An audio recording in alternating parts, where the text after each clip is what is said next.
Rusna SPMSI, dosen program studi Ilmu Pertanian, Fakultas Sains Pertanian dan Peternakan, Universitas Islam Kebangsaan Indonesia. Penetapan saya sebagai dosen tetap sesuai dengan Surat Keputusan Nomor 16/YKB-3/2021 yang disahkan oleh Ketua Yayasan Kebangsaan Biren pada tanggal 6 Maret 2021 sampai sekarang. Selain menjalankan tugas sebagai dosen, saya juga dipercaya untuk menjabat sebagai Kepala Subbagian di Fakultas Sains Pertanian dan Peternakan untuk mendukung tugas administrasi dan manajerial fakultas. Video ini dibuat untuk melengkapi syarat pengajuan sertifikasi dosen tahun 2025, yaitu pernyataan diri dosen dalam unjuk kerja Tridharma Perguruan Tinggi atau PDD UKT-PT dalam bidang pengajaran. Pada kesempatan kali ini, izinkan saya untuk memaparkan mata kuliah yang saya ampu, yaitu tentang mata kuliah kewirausahaan. Mata kuliah kewirausahaan merupakan mata kuliah wajib pada program studi Ilmu Pertanian. Adapun deskripsi mata kuliah kewirausahaan yaitu mengajarkan mahasiswa tentang konsep-konsep dasar kewirausahaan dan manajemen dalam kewirausahaan. Manajemen dalam kewirausahaan meliputi manajemen produksi, manajemen pemasaran, dan manajemen keuangan. Adapun capaian pembelajaran lulusan yang diharapkan, yang pertama, mahasiswa mampu menginternalisasi semangat kemandirian, kejuangan, dan kewirausahaan. Yang kedua, mahasiswa mampu untuk berpikir logis, kritis, sistematis, dan inovatif dalam konteks pengembangan ilmu pengetahuan dan teknologi. Yang ketiga, mahasiswa mampu membuat perancangan, pengelolaan, dan penerapan ilmu pertanian. Kemudian selanjutnya, yang keempat, mahasiswa mampu untuk membaca peluang pasar dan menganalisis studi kelayakan bisnis. Selanjutnya, capaian pembelajaran mata kuliah yang diharapkan. Yang pertama, mahasiswa mampu untuk berkontribusi dalam peningkatan mutu kehidupan bermasyarakat, berbangsa, dan bernegara sesuai dengan Pancasila. Yang kedua, mahasiswa mampu mengaktualisasi potensi diri untuk bekerja sama di dalam tim.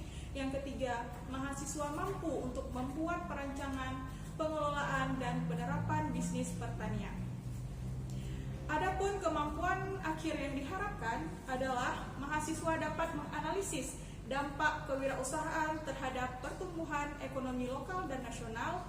Yang kedua, mahasiswa dapat mengidentifikasi peluang usaha di sektor pertanian. Dan yang ketiga, mahasiswa dapat menganalisis contoh kasus kewirausahaan dan dapat membuat proyek kewirausahaan.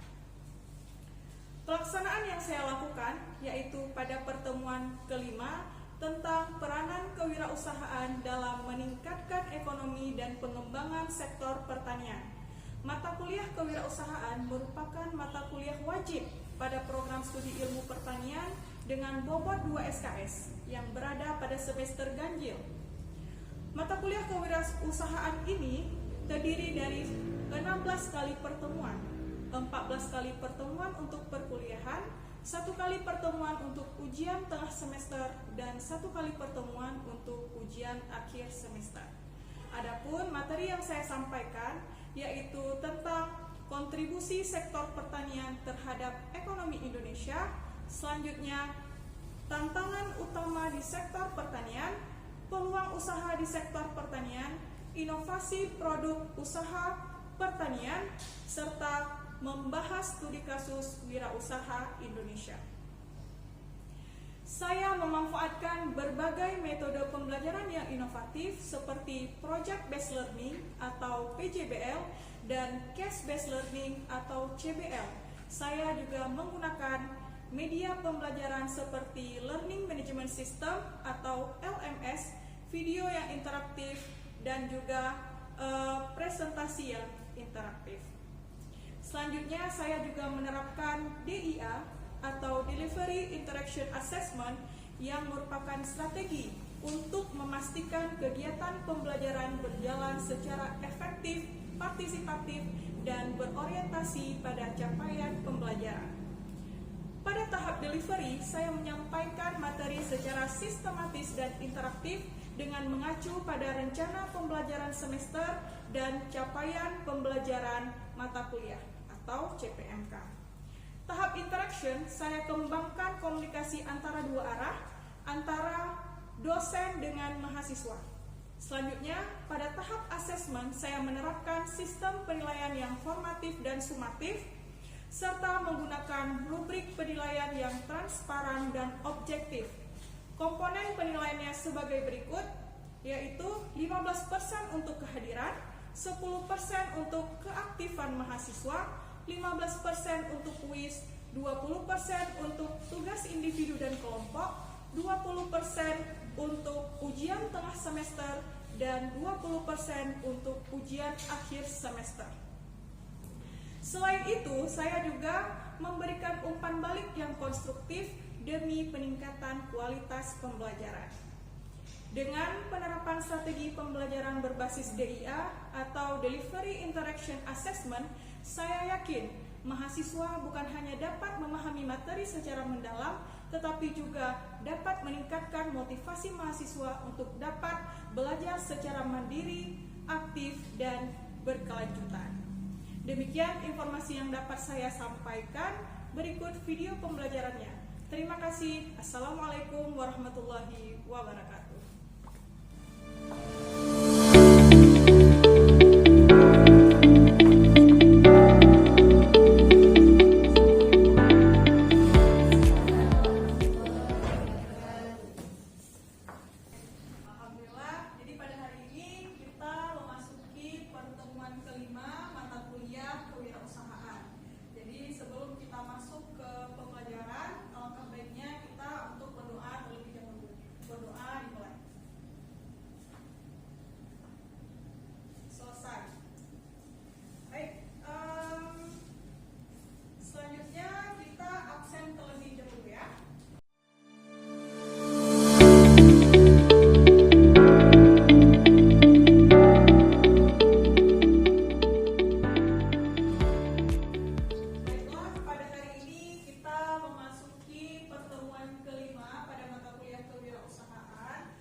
Sektor pertanian terhadap ekonomi Indonesia.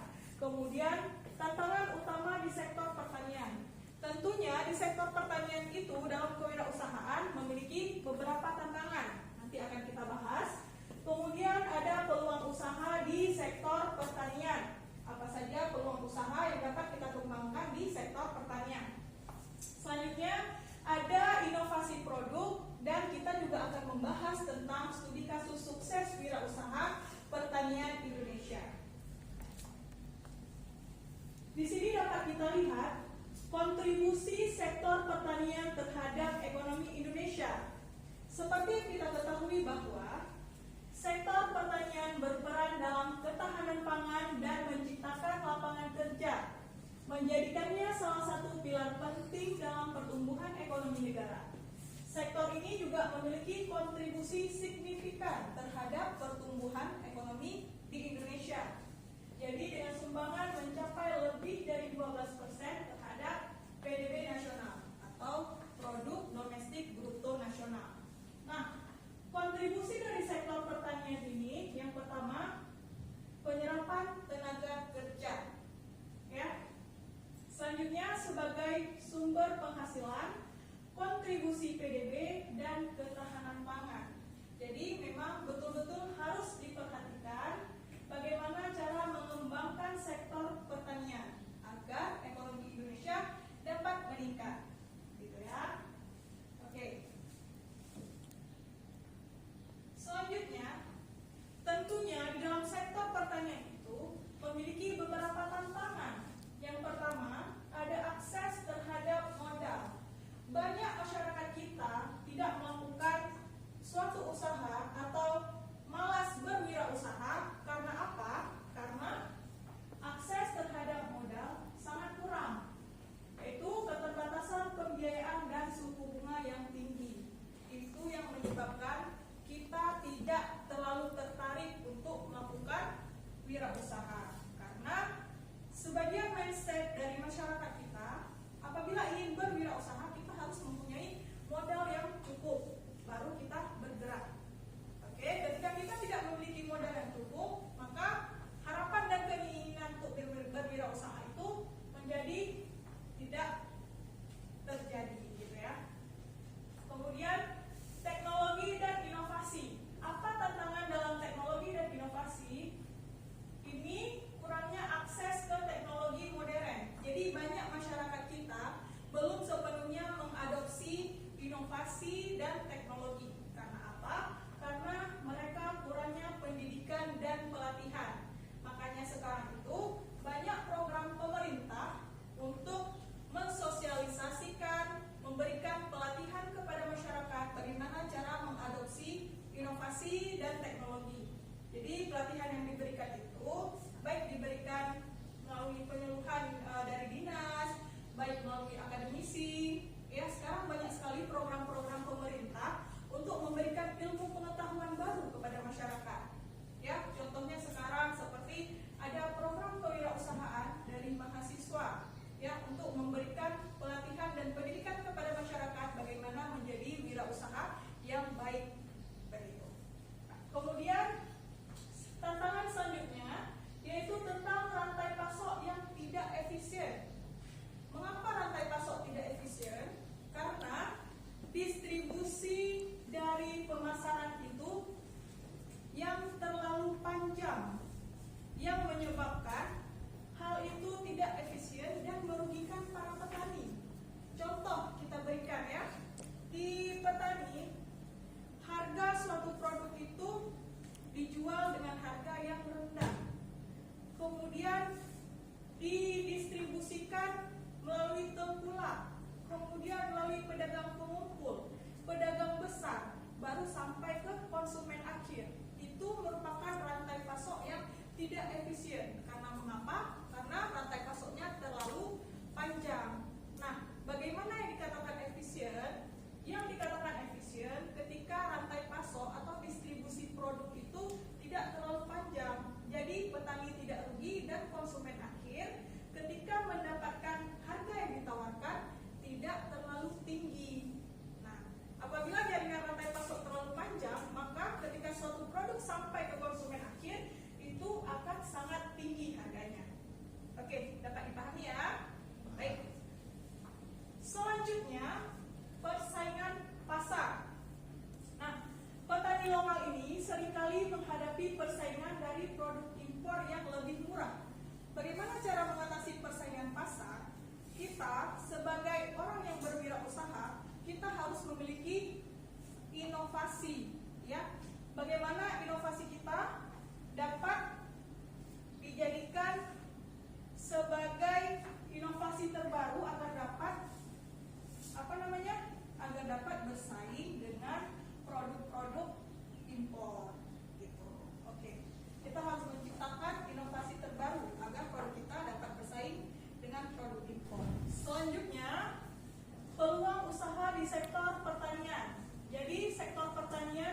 pertanian terpadu. Bagaimana dikatakan dengan pertanian terpadu? Yaitu pertanian yang mengkombinasikan antara pertanian, peternakan, dan perikanan, gitu ya. Kemudian ada produksi pangan olahan. Jadi kita juga bisa berwirausaha di bagian ini, melakukan produksi pangan olahan. Ya, seperti apa contohnya? Misalnya tanaman tomat dapat kita jadikan produk olahannya seperti saus, gitu kan? Nah, itu dikatakan dengan produksi pangan olahan. Nah, selanjutnya pemasaran produk pertanian. Untuk pemasaran produk pertanian itu sendiri, ini dapat kita lihat ada menjual tanaman pangan, tanaman hortikultura, gitu ya. Itu merupakan pemasaran produk pertanian. Nah, sampai di sini apakah ada pertanyaan? Iya, Refli, silakan. Bagaimana cara menemukan ide usaha yang sesuai dengan passion sekalian kebutuhan pasar? Baik, sebelum Ibu menjawab, adakah yang ingin menjawab? Iya. Iya, silakan Najwa. Jadi, untuk meningkatkan atau menemukan ide usaha yang bagus, dimulai dari apa yang kita suka. Yang kedua itu kita amati kebutuhan pasarnya. Dan yang ketiga itu uji coba dalam skala kecil, serta gabungkan antara passion, market, dan skill. Iya, baik, benar sekali Najwa. Jadi yang harus kita ketahui adalah apa yang sebenarnya kita sukai. Nah, setelah kita mengetahui apa yang kita sukai, kemudian kita juga harus menganalisis pasar, ya. Jadi dalam wirausaha itu kita penting untuk menganalisis pasar dan sesuai dengan passion kita, ya, sesuai dengan passion kita. Selanjutnya kita akan membahas tentang inovasi produk dan diversifikasi. Nah, tadi kan kita sudah membahas tentang apa sih yang kita sukai ketika kita berwirausaha. Nah, ketika kita menyukai sesuatu usaha, maka tentunya usaha kita jangan terlalu sama ya sama yang lain. Ada perbedaan dari usaha kita apa saja. Nah, untuk menciptakan usaha yang berbeda, kita tentunya harus memiliki inovasi, ya, dan diversifikasi atau penganekaragaman. Nah, inovasi produk dan diversifikasi dalam berwirausaha pertanian adalah dua strategi penting yang dapat membantu petani dan wirausahawan di sektor pertanian untuk meningkatkan daya saing, memenuhi permintaan pasar, dan mengurangi resiko. Ya, jadi contohnya seperti pengembangan varietas tanaman baru itu merupakan suatu inovasi produk. Kemudian produk olahan seperti susu bisa diolah menjadi yogurt, bisa diolah menjadi keju, ya, itu merupakan produk olahan. Dan tentunya dalam menciptakan produk kita harus ada pengemasan yang inovatif. Untuk apa pengemasan yang inovatif? Untuk produk kita mampu bersaing dengan produk-produk impor lainnya. Ya, tentunya itu beberapa inovasi yang harus kita perhatikan dalam menciptakan suatu produk. Makanya dari itu, apa yang kita sukai akan membuat kita semakin bersemangat untuk menjadi seorang wirausaha. Oke, dapat dipahami ya? Nah, selanjutnya ada dua golongan wirausaha. Jadi, dalam peraturan Presiden nomor 2 tahun 2022 tentang pengembangan kewirausahaan nasional tahun 2021 sampai dengan 2024, maka wirausaha mapan adalah wirausaha yang usahanya telah berlangsung dalam jangka waktu lebih dari 42 bulan. Jadi ada namanya wirausaha mapan dan ada namanya wirausaha pemula. Nah, kalau wirausaha pemula ini adalah wirausaha yang merintis usahanya menuju wirausaha mapan. Nah, kalau kita ingin menjadi wirausaha berarti dimasukkan ke dalam kategori wirausaha pemula. Ya, benar sekali. Di sini dapat kita lihat ya, jumlah wirausaha mapan di Indonesia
sampai di sini apakah ada pertanyaan?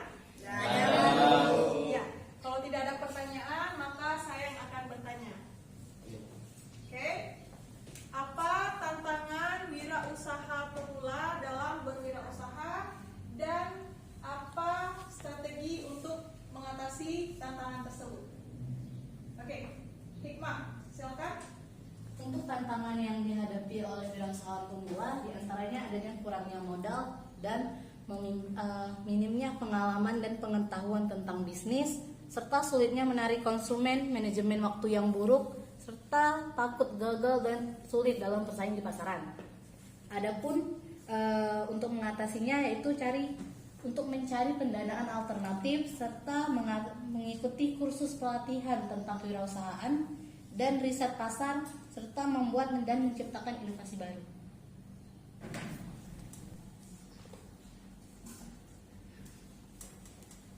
Baik, benar sekali jawaban dari Hikmah tadi ya, tentang keterbatasan modal, kurangnya pengalaman. Jadi hal itu memang harus betul-betul kita perhatikan. Kalau misalnya kurangnya modal, berarti kita harus mencari pendanaan ke tempat lainnya agar modal tercukupi untuk berwirausaha. Dan untuk pengalaman yang kurang, berarti harus diberikan pelatihan dan penyuluhan kepada calon wirausaha baru untuk dapat meningkatkan usahanya di masa yang akan datang. Oke. Nah, sebelum masuk kesimpulan, ada yang ingin mengambil kesimpulan? Nggak ada? Nggak ada. Baik, ini kesimpulan pada hari ini adalah kewirausahaan dapat menjadi penggerak utama penciptaan lapangan kerja, kemudian pemerataan ekonomi dan inovasi sektor real. Kemudian dengan pertumbuhan jumlah wirausaha, kontribusinya terhadap PDB dan kesejahteraan masyarakat pun semakin signifikan. Di Indonesia, tantangan kewirausahaan masih mencakup rendahnya rasio wirausaha, keterbatasan akses pembiayaan, kurangnya pelatihan, serta minimnya pendampingan dan perlindungan hukum usaha skala kecil. Nah, ini adalah kesimpulan yang kita dapatkan hari ini. Bagaimana untuk harapan di masa depan? Harapan di masa depan yang pertama, peningkatan rasio wirausaha nasional. Jadi di Indonesia itu sendiri masih menginginkan kita sebagai generasi muda untuk dapat berkontribusi untuk meningkatkan kewirausahaan, ya. Kemudian keterlibatan peran strategis generasi muda, ya. Dan selanjutnya kolaborasi multi pihak. Ada beberapa multi pihak yang terlibat, baik dari dinas, akademisi, gitu ya. Kemudian masyarakat, semua itu harus saling berkolaborasi untuk meningkatkan kewirausahaan yang berkelanjutan. Nah, sebelum saya akhiri, ini ada tugas ya untuk mahasiswa. Jadi judulnya menumbuhkan jiwa wirausaha muda di tengah tantangan ekonomi digital. Jadi ini dibuat kelompok, satu kelompok diskusi itu terdiri dari 5 orang dan tugasnya dibuat dalam bentuk laporan. Dikumpulkan pada tanggal 30 Juni 2025 ya. Oke. Ini ada beberapa referensi yang bisa kalian baca untuk menambah ilmu pengetahuan. Ya, baik. Sebelum ditutup, apakah ada pertanyaan lagi? Tidak. Nah, nggak ada? Oke. Jika tidak ada pertanyaan, apabila nanti mungkin ada pertanyaan, bisa menghubungi saya di nomor HP yang tertera ataupun di email saya. Oke. Sampai di sini pertemuan kita pada hari ini. Terima kasih untuk segala perhatiannya. Kurang lebih saya mohon maaf. Saya akhiri. Assalamualaikum warahmatullahi wabarakatuh.